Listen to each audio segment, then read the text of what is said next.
Hey, welcome to the channel. We hope that you enjoy today's stories and check out the chapters on the video to see all the stories for today. But before we get into this video, subscribe to the channel and hit that bell icon to get notified when we release a new video. So let's get into the video. When we were kids, we were told not to go in there, but we did not listen.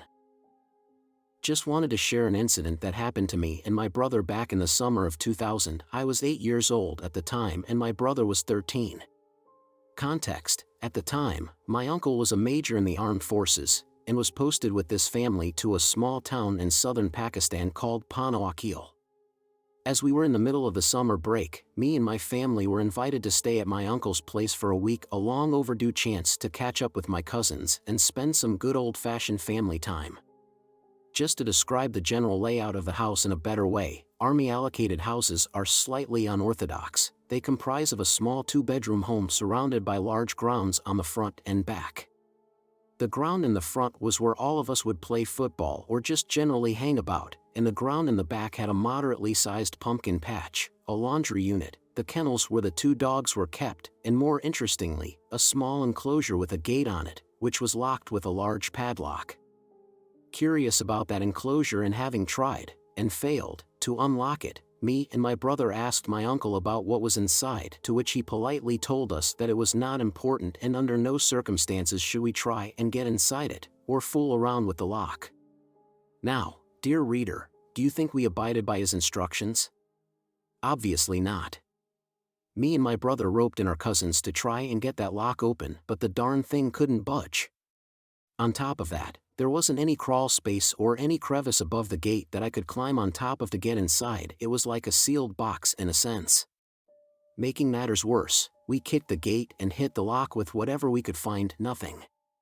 By the end, we were sweaty and tired and just headed inside before sunset. The incident: remember when I said we went on this trip in the summer? The house had only one air conditioner, and my grandparents slept in that room.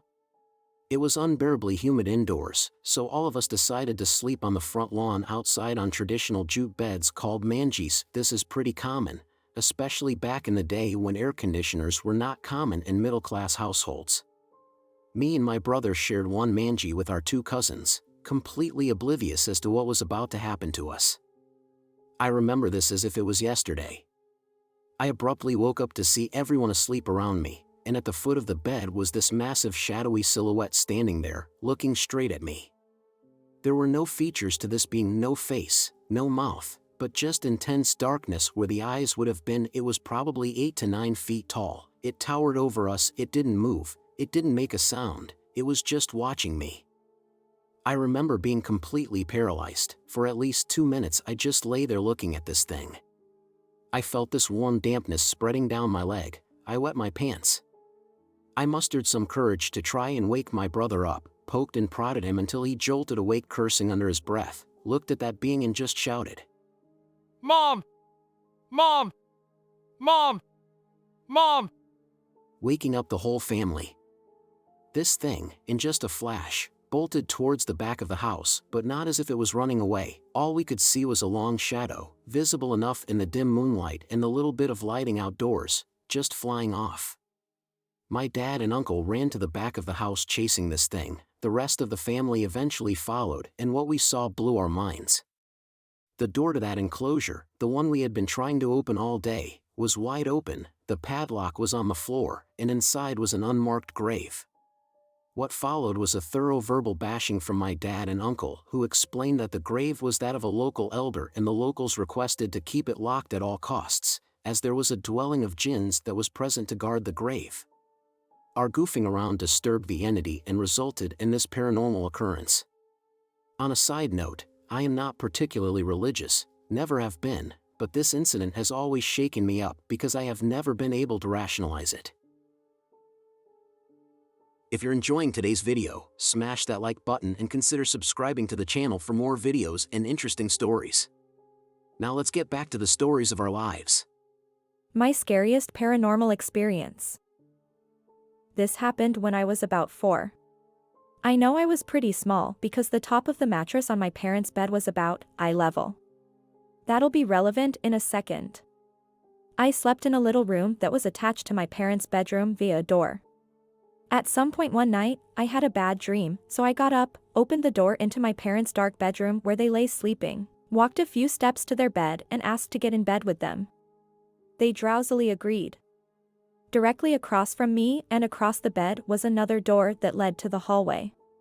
Right after my parents mumbled that I could climb into their bed, this door opened, and a dark figure entered. I don't remember the precise details of how it looked. The room was dark and so was the figure, about the size of an adult male. What I remember is the feeling that came over the room when this thing entered. Sheer dread. It was as if the entire atmosphere shifted to something oppressively evil all at once. So, I was on one side of the bed, and it was on the other. As soon as it entered, it began making its way around the foot of the bed towards me. The entire atmosphere shifted when it entered. I began screaming and crying and realized I couldn't move my body. As much as I wanted to climb into my parents' bed, I was stuck in place. As if that wasn't terrifying enough, I saw the dark forms of my parents' bodies simply lay there, not moving or responding. I realized they couldn't hear me or see what was happening to me. That was perhaps the most horrifying part, the realization I was isolated with this thing in some other realm they couldn't reach. It all felt intentional. This entity slowly made its way around the bed toward me while I was stuck there, screaming my head off. When it turned the corner to the side of the bed, I was on it. It reached a few feet away from me and then disappeared. Instantly, I could move again, the relief, and leapt into my parents' bed. I still don't know what the heck it was. I know it felt real, like I was awake, and it was far too real. I had nightmares as a child, and as scary as some of them were, this was different. It was the most powerfully evil thing I've ever encountered, and it was extremely memorable because of how terrifying it was. I was not a sleepwalker, and as a mere 4-year-old child I could never have conceived of this on my own. So, if it was a hypnopompic hallucination, I still feel like it was some evil thing that was creating it. After this, I saw other creepy stuff as a kid, but none this dreadful. The next day I told my parents about the dark figure and my mom brushed it off as a nightmare, but my dad took it more seriously.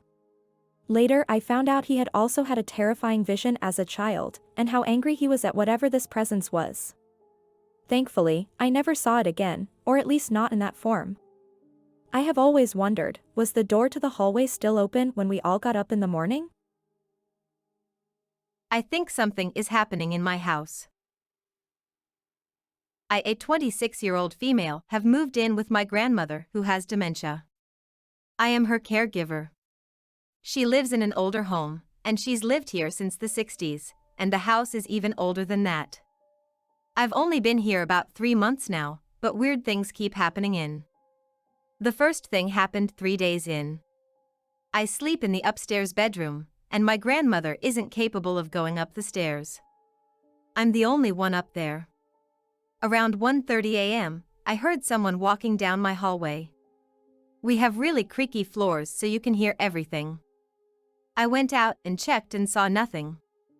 I was a little freaked out but tried to forget it so I could sleep. This continued to happen the next 2 nights, then stopped. Then it happened again 2 weeks later, but it sounded like running. I have a bathroom in my room upstairs, and I came up to my room with the sink running. Things go missing after I sit them down, and I find them in spots I checked hours later. I've heard knocking on upstairs windows. I was still trying to debunk all of this, but finally couldn't when I woke up out of a dead sleep to feel like someone was playing with my feet. I could feel it, confidently feel it, something going up and down the sole of my foot. I've tried asking my grandmother about these experiences, but she's too confused these days. I've never experienced anything like this before. I'm too nervous to talk to my mom or my aunts because I don't want them to think I'm insane. Does anyone have any ideas or helpful advice? New Orleans terror that you will never believe. This story may be hard to believe, especially since I don't have the photo at hand, but I promise I'm telling you the truth. When I was a kid, I went on a church service trip to New Orleans. Our aim was to help clean up the remaining damages from when Katrina hit. About midway into the trip, We helped remove brush and debris from some plots of land so a playground could be built. We were all ecstatic because the day was incredibly productive, and we really believed that the spiritual forces of good/godliness were at work through us. That night, we visited Bourbon Street to have dinner, listen to some live music, and celebrate the work that had been done. At some point, one of the church leaders was taking pictures and pointed her camera to the sky, facing a distant casino. The sky was clear. No clouds. She snapped a photo, and when the screen displayed her photo, there was a silver-looking face smiling heinously while clasping his hands/protecting the casino. His face seemed metallic with many wrinkles. If you can imagine the Heath Ledger Joker, but without eyes, a huge mouth, no teeth, and many wrinkles, like fabric being pulled in multiple directions, that's what it looked like. It had wet-looking orange hair that draped about midway down its face. Its nose was half missing. The entire group went hysterical when they all looked at the photo, and for the rest of the night, we were disturbed.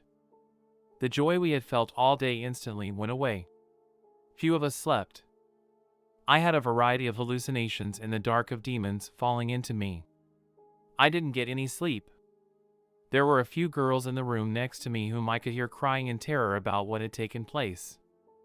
I say all this to illustrate how the incident felt like a direct, successful attempt to hijack our spirits of positive energy. One person in the group tried to come up with multiple natural explanations for the incident, but the leader who took the photo always had new details to explain how there wasn't a natural explanation for what had taken place. This incident alone has been enough to keep my agnostic self alert and aware of all possibilities. If you've enjoyed this video, consider subscribing and check out more videos from the channel.